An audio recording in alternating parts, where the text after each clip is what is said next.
Iconic టవర్ల నిర్మాణ పనులు వేగవంతం. రాజధాని అమరావతిలో రాష్ట్ర స్థాయి అధికారులతో ఒకే చోట ఉండేలా సెక్రటేరియట్కు ఐకానిక్ టవర్ డిజైన్ చేశామని మంత్రి పొంగూరి నారాయణ వెల్లడించారు. ఈ 5 టవర్ల నిర్మాణ పనులు వేగవంతంగా జరుగుతున్నాయని ఆయన వివరించారు. అత్యాధునిక డయాగ్రిడ్ టెక్నాలజీతో వీటి నిర్మాణం జరుగుతోందన్నారు.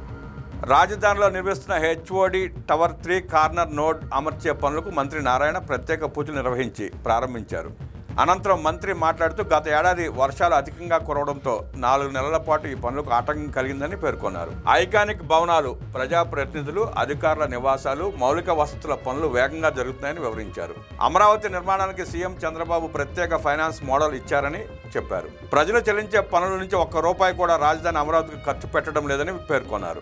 అమరావతి సెల్ఫ్ ఫైనాన్స్ సిటీ అని ఈ సందర్భంగా గుర్తు చేశారు. కానీ కొంతమంది అమరావతిపై దుష్ప్రచారం చేస్తున్నారని మండిపడ్డారు. అమరావతిలో సోమవారం రాత్రి జరిగిన అగ్ని ప్రమాదంపై సీఎం చంద్రబాబు సమీక్షించారన్నారు. ప్రస్తుతం ఈ ప్రమాద ఘటనపై విచారణ జరుగుతోందని తెలిపారు. ఎవరైనా ఉద్దేశపూర్వకంగా ఈ పని చేస్తే ఖచ్చితంగా చర్యలు తీసుకుంటామని స్పష్టం చేశారు.